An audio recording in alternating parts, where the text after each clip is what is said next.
There's a pasuk that we say at the end of Shemona Esrei. Each person has his own pasuk, and the point of it is that when we come to Shemayim, we should remember our names.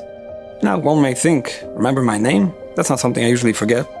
But even when we're here in this world, we tend to forget who we really are.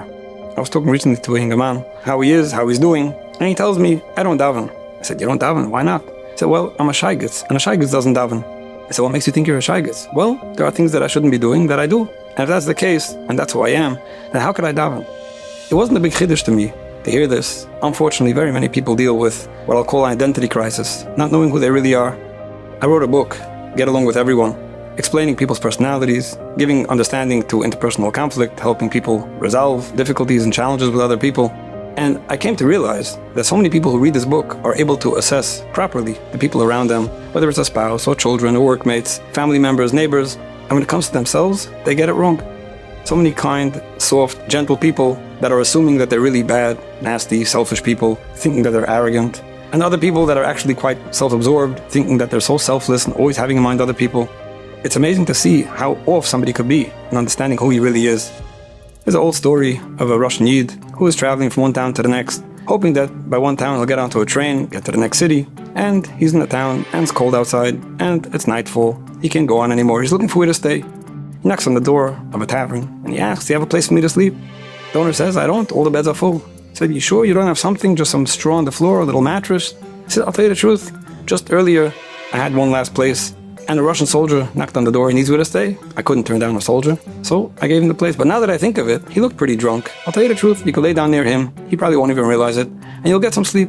The man was happy. He said, I'll do that, but make sure to wake me up in the morning. If you don't wake me up at 7, I might miss the train, and I have to travel. He said, no problem, I'll wake you up. Next morning he comes, 7 o'clock, he wakes him up, he's very thankful, and he rushes to the train station. And as he gets up to the train, he sees what he thought was a mirror. It was really a window. And he looks into that mirror and he sees a Russian soldier. And he thinks to himself, Envoyez, the guy must have woken up the Russian soldier and not me, and if I rush back to the tavern and wake myself up, I'm gonna miss the train.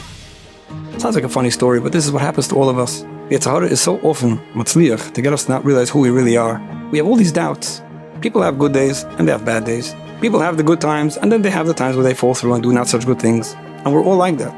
And it's up to us to decide, how are we going to identify ourselves? Am I a good person who sometimes does bad things and I better get myself back on track because I want to be who I really am? Or am I really a bad person so I'm wasting my time? The Yetzer Hara is sometimes even successful in getting people to doubt why they're doing something good. I'm in a good mood. I want to do the right thing. I want to be misgaber and this and so on. But maybe I'm only doing it because someone's watching me. Maybe I'm only doing it because I'm feeling bad about myself and I'm just trying to give myself some chizik. It's not really me. It's amazing how we can fool ourselves. There's the famous words of the Rambam, who says that when somebody's forced to give a get, and he says, Reitzani, it works, you know why? Even though he's being forced, but he really wants to be good. Every Yid wants to be good. Every Yid wants to be good. And we have to remember this at all times. Instead of seeing ourselves as bad people who are trying to struggle to sometimes do the right thing, it's important to remember we're really good. And we will remember that no matter how many times we fall, we get back on track. Because today, I want to be the real me.